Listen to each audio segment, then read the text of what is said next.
नमस्कार, जय हिंद साथियों। स्वागत है आप सभी का एक बार फिर से पारस फिर एजुकेशन में। आज इस क्लास में हम पर्यावरण के मोस्ट इंपोर्टेंट सिलेक्टेड 15 क्वेश्चन पढ़ेंगे जो कि एग्जाम में बार बार पूछे जाते हैं। और आप लोग 15 क्वेश्चन में से कितने क्वेश्चन सही करते हैं इसका आंसर हमें कमेंट बॉक्स में बस बताएं। तो पहला क्वेश्चन है, एनीमोमीटर का उपयोग मापने में किया जाता है पवन की दिशा, पवन का वेग, पवन की दाब प्रवणता या फिर पवन की गति एवं बल। तो साथियों यहाँ पर राइट आंसर हमारा ऑप्शन बी के साथ चला जाएगा। एनीमोमीटर का जो उपयोग है वह पवन का वेग मापने में किया जाता है। प्रश्न क्रमांक 2 पर आते हैं, निम्नलिखित में से किस विटामिन की कमी के कारण मसूड़ों से रक्त आता है और दांत हिलने लगते हैं। देखिए भैया, मसूड़ों से रक्त आता है और दांत हिलने लगते हैं तो भैया ये होता है स्कर्वी नामक रोग में जो विटामिन सी की कमी से होता है। तो यहाँ पर राइट आंसर हमारा ऑप्शन सी के साथ चला जाएगा। ठीक है, ये विटामिन सी की कमी से होता है जिसे स्कर्वी नामक रोग कहा जाता है। प्रश्न क्रमांक 3 पर आते हैं, प्रकाश संश्लेषण में क्लोरोफिल की भूमिका है। बहुत ही महत्वपूर्ण क्वेश्चन है। पानी का अवशोषण, प्रकाश ऊर्जा का अवशोषण, कार्बन डाइऑक्साइड का अवशोषण या फिर इनमें से कोई नहीं। तो साथियों यहाँ पर राइट आंसर हमारा ऑप्शन बी के साथ चला जाएगा। प्रकाश संश्लेषण में क्लोरोफिल की भूमिका होती है प्रकाश ऊर्जा का अवशोषण करना, और क्लोरोफिल की वजह से ही जो पौधों की पत्तियां होती हैं साथियों वो हरी होती हैं, ये आप ध्यान रखना। प्रश्न क्रमांक 4 पर आते हैं, और साथियों वीडियो पसंद आ रहा है आपको तो वीडियो को लाइक कर दें। और यदि आप वर्ग 3 परीक्षा की तैयारी घर बैठे करना चाहते हैं तो आज ही हमारे चैनल को सब्सक्राइब कर लें। चलिए, प्लाज्मोडियम में कौन सा रोग होता है, बताना है। प्लाज्मोडियम से कौन सा रोग होता है, मलेरिया, कॉलेरा, स्वप्न रोग या फिर इनमें से कोई नहीं। देखिए साथियों, यहाँ पर राइट आंसर हमारा होगा ऑप्शन ए। जो मलेरिया रोग होता है वो प्लाज्मोडियम नामक जीवाणु से होता है। क्या होता है, जब मच्छर काटता है तो हमारे शरीर के अंदर जो प्लाज्मोडियम जीवाणु है वो हो जाता है, इसकी वजह से रोग होता है। ठीक है, मलेरिया रोग का वाहक कौन होता है, प्लाज्मोडियम जीवाणु। चलिए प्रश्न क्रमांक 5 पर आते हैं।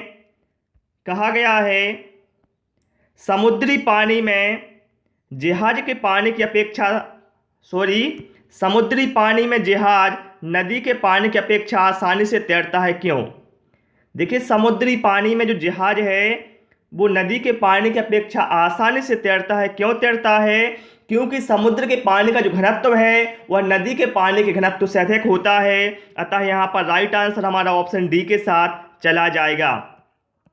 चलिए प्रश्न क्रमांक 6 पर आते हैं, और साथियों यदि आपको वर्ग 3 पर्यावरण के कम दाम पर नोट्स चाहिए तो आप हमें 8982611460 इस नंबर पर व्हाट्सएप कर सकते हैं। अगला क्वेश्चन है, हाइग्रोमीटर किसे नापने के लिए प्रयोग में लाया जाता है। द्रव का आपेक्षिक घनत्व, दूध की शुद्धता, वायुमंडल में व्याप्त आर्द्रता या फिर समुद्र की गहराई। तो साथियों हाइग्रोमीटर का जो यूज है वो होता है वायुमंडल में व्याप्त आर्द्रता को मापने में। अतः यहाँ पर ऑप्शन सी यहाँ पर राइट आंसर हो जाएगा। और दूध की शुद्धता की जो जांच है साथियों वो लैक्टोमीटर से होती है, और समुद्र की गहराई मापी जाती है फेदोमीटर से, ये आप ध्यान रखें।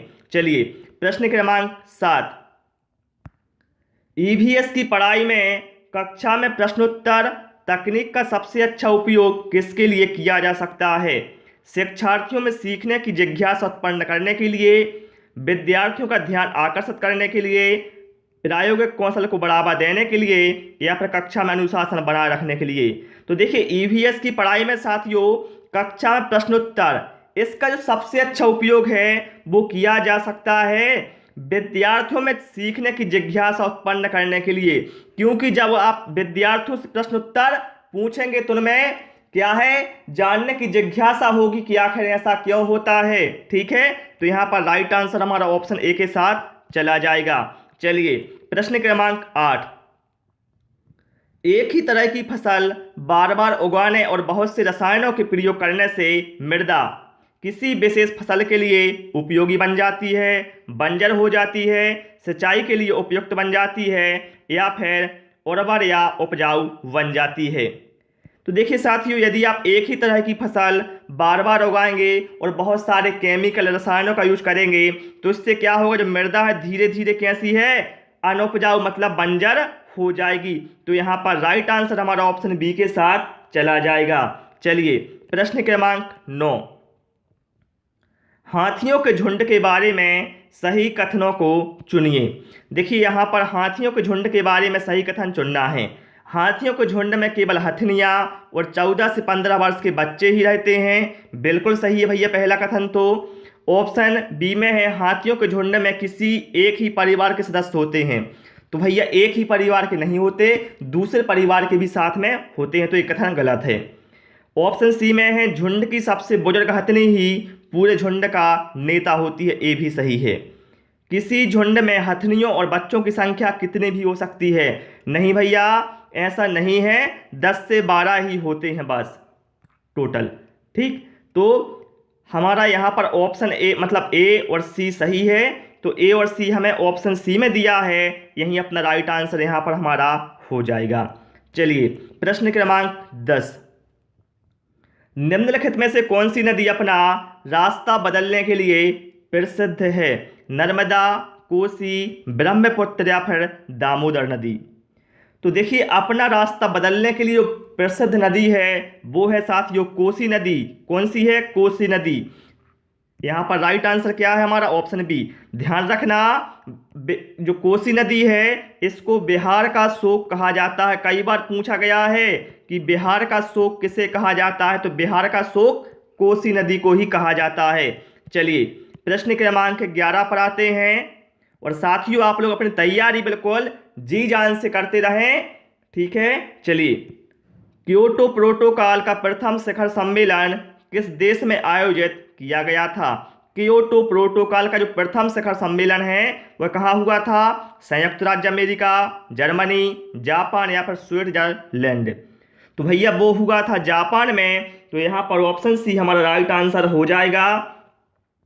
और आप लोग हमें कमेंट करके बताएं जो क्योटो प्रोटोकॉल है यह किससे संबंधित है। चलिए प्रश्न क्रमांक 12, जीवमंडल आरक्षित क्षेत्रों की पहली परियोजना स्कीम कौन सी थी?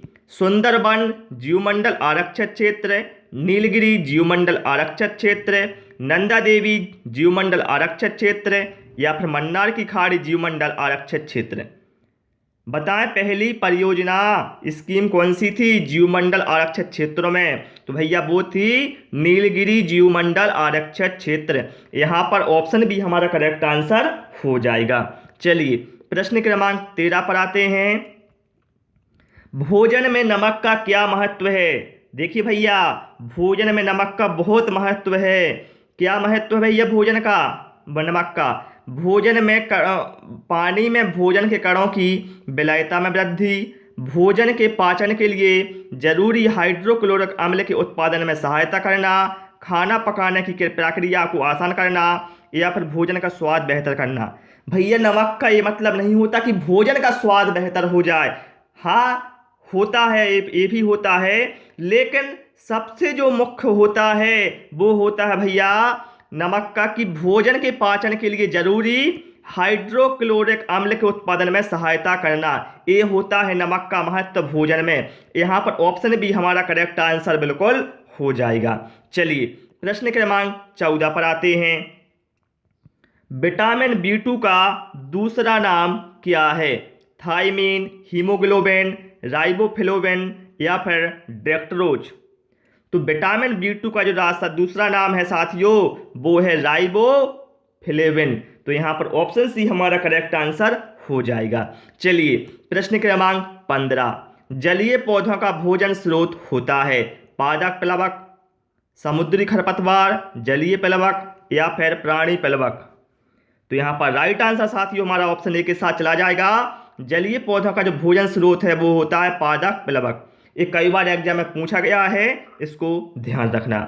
तो साथियों आज इस क्लास में हमने 15 क्वेश्चन इंक्लूड किए थे जो कि मैंने आपको पढ़ा दिए हैं। आपको क्लास कैसी लगी, आपने कितना स्कोर किया है वो हमें कमेंट बॉक्स में अवश्य बताएं।